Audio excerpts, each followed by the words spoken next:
Back with another film review. Joe and I just watched Inglorious Basterds. Really good movie. That was the first time I'd ever seen it. I've seen it a few times before. A couple of the things that stood out to me, the foreshadowing. I thought they did a really good job with the camera angles, keeping things interesting. And I also really enjoyed the soundtrack. I think that this soundtrack was very recognizable, and even we live in a house with like 20 other people, and like 3 or 4 people came in at different periods, and they were like, "You watching Inglorious Basterds?" Because they could just tell from the music. It's a very easily identifiable movie.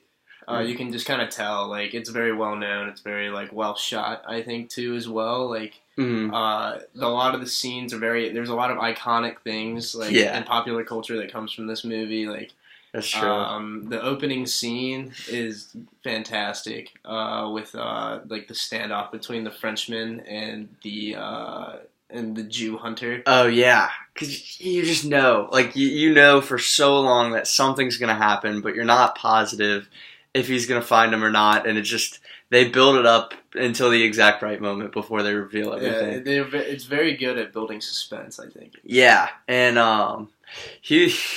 I don't think the term troll was around in 2009, but he was definitely the Jew hunter was definitely he was messing with people. Yeah, sure. like when he knew when they were at dinner or not dinner. I think maybe it was lunch, talking about potentially moving the film venue, and he makes the girl drink milk, and then he won't let her eat the pastry until there's cream. Yeah. Like a lot of little things like that were definitely very deliberate. Yeah. They do a good thing of like keeping intact with like certain characters. They don't have like a lot of loose ends. Like they set up Hugo Stiglitz like very well, like right at the beginning, and then you kind of get like his whole thing about like he really doesn't like superior officers like in Nazi Germany, and like and you have that whole bar scene, which is like very, very cool. Yeah, and he like, I don't know, it's just like a well-crafted movie. It is. I don't think any of the characters, at least to me, stood out as underdeveloped. And even, I mean, obviously none of them, or not none of them, but a lot of them didn't have a ton of time spent on them. Like, even Hugo, in the beginning, like, we probably got a 2-3 minute introduction, but they did a good enough job. Yeah, you know what he's about. Like, exactly. You know what he stands for. Yeah, and I think you know as much as you need to know for the movie to be effective, and for his character to be effective. And also, like, the Nazi, he's like a major, right? The guy from the bar.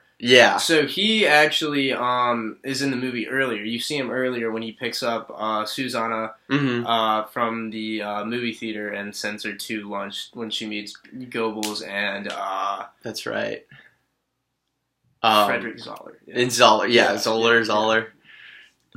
I did the creep. Yeah. Oh my gosh. Yeah, I was not a fan. I feel like that actor always plays like the same role too. He was in like another like movie recently where he was another like Nazi commander, like trying to hit on somebody's wife and like just unsuccessful. It's just bad. That's a weird character role to like really like fit into, like Nazi. Be like a Nazi, but who's very bad with women. But yeah, I mean, Brad Pitt was Brad Pitt's character is just amazing. Yeah, I thought Brad Pitt did a great job. Lieutenant Aldo Rain. I wish they would provide the background for his neck scar.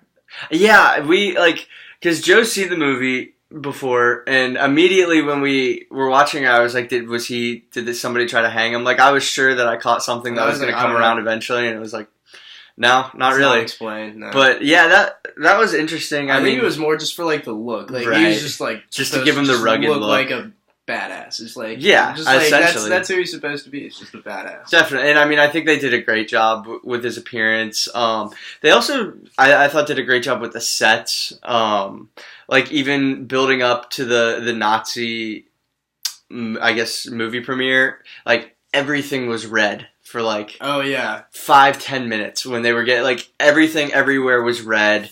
I think definitely foreshadowing violence, and also the song was playing "Pour Gasoline on the Fire." Yeah. That was another one. I mean, this was definitely fundamentally a Tarantino movie. Yeah, a lot of gore, a lot of gore. Everybody dies. Well, everybody dies except for like 3 people in the end. Yeah. And I thought that ending was perfect. I think well suited. It's very like comedic and like I think well deserving.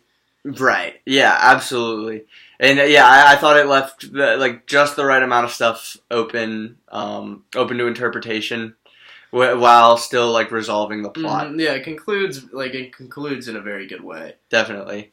So yeah, overall, I think that was probably my favorite video that we watched during this. It's a this lesson. Great movie. And so yeah, that was definitely. I'd give it 5 out of 5.